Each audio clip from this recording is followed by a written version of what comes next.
A friend of mine asked me if it's a good idea to drive for Lyft and or Uber. So I decided to do some research and my conclusion is in this video. So I decided to help my friend, then I might as well make a video and help others as well.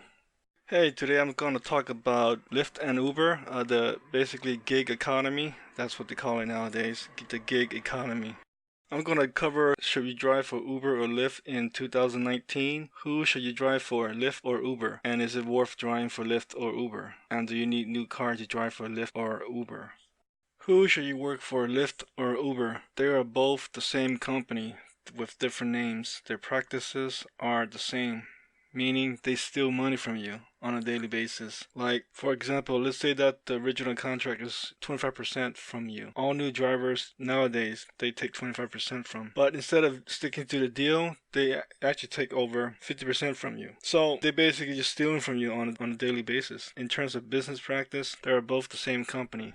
According to Lyft's website and Uber's website, if you want to work for them now in 2019, you have to buy a brand new car. At current rates, it's not worth it because it's going to be very difficult for you to pay off the car if you decide to buy a new car because the rates are so low. The rates are currently for Lyft, I don't know about for Uber, but the rates are similar. The rates for Lyft is around 91 cents a mile and per minute is 39 cents per minute. So if you take 25% off of 91 cents, that leaves you around 68 cents. And let's say that you have a long trip, that means you have to go home empty car. So let's say you have a long trip, 10 miles for example. So whatever you make, you got to divide that by 2 because you basically have to backtrack back home because it's very rare, according to my research, it's very rare to have a ride back home. So most of the time you just drive back home empty car. So at current rates, it's not worth it and it's very difficult to make any money.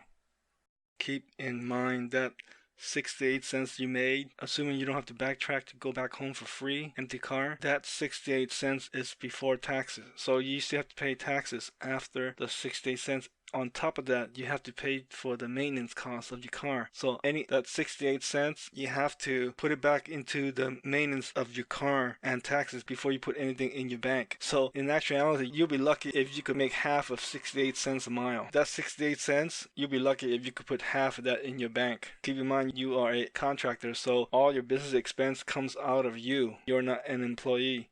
Now, also keep in mind that 68 cents gross is assuming that you don't get into accidents or eat any ticket or anything like that, because in this type of work you will get into accidents and get tickets. So to my research, when you get into accident, the first thing Lyft and or Uber do is deactivate your account when you need the gig most. That's how it works. So according to my research, these companies are scums and you cannot rely on them to take care of you when something happens, an accident or tickets or something like that. You have to look out for yourself. So you got to take that into consideration as well before you consider driving for them. At this point, is it worth it and should you drive for Lyft and or for Uber in 2019? I would say no, according to my research, but you can do your additional research as well and confirm what I said in this video. But just thinking about it, it simply doesn't make any sense to drive for them, even if you're desperate. That's my conclusion, that's my summary, that's my research. I encourage you to do your own research before deciding if you're going to drive for them or not. To my research, these people are scum.